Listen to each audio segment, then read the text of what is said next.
Invention होने से travelling तो बहुत आसान हो गई, लेकिन ये तो थी बात उन लोगों की जो प्लेन एरियाज में रहते थे।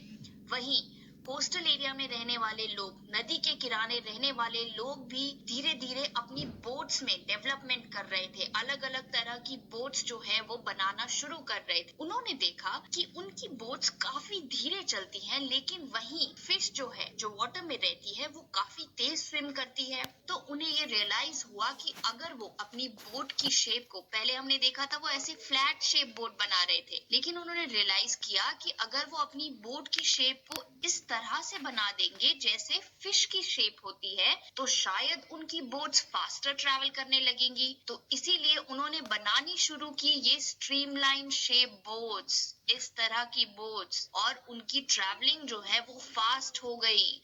अब उनकी बोट ज्यादा स्पीड से आगे चलती थी, और देखिए बोट्स कितनी बड़ी बड़ी भी बनाने लग गए। एक ही बार में कितने ज्यादा लोग जो है वो नदी पार कर सकते थे। हजारों सालों तक लोग एनिमल्स पे डिपेंडेंट रहे, लेकिन फिर हुई इन्वेंशन स्टीम इंजन की। ये इन्वेंशन भी ट्रांसपोर्टेशन सेक्टर के लिए बहुत ही इम्पोर्टेंट थी।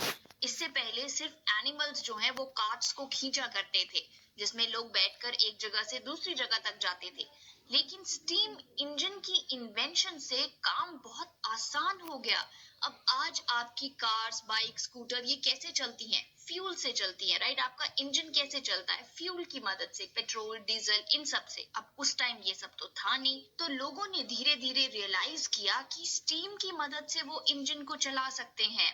अब सिंपल वर्ड्स में देखें तो स्टीम इंजन का सेटअप कुछ ऐसा था। एक वाटर टैंक था जिसमें पानी लिया जाता था, और नीचे जलाया जाता था कोयला। ये है कोल। इसे जलाएंगे, वाटर बॉईल करता था, वाटर बॉईल करेगा तो स्टीम प्रोड्यूस होती थी, और इस स्टीम को कलेक्ट किया जाता था, और इससे रन करता था हमारा इंजन।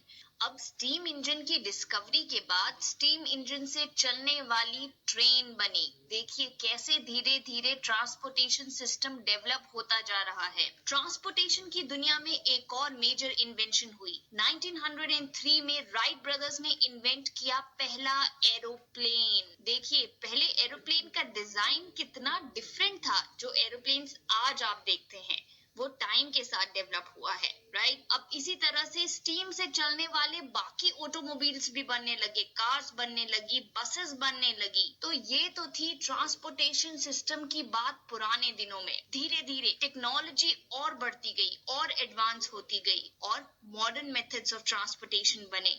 अब इनसे क्या हुआ? ट्रैवल टाइम जहां बहुत दिन लग जाया करते थे, अब कुछ घंटे लगते हैं। ट्रैवल टाइम डिक्रीज हो गया। अब हम लॉन्ग डिस्टेंस ट्रैवल भी कर सकते हैं।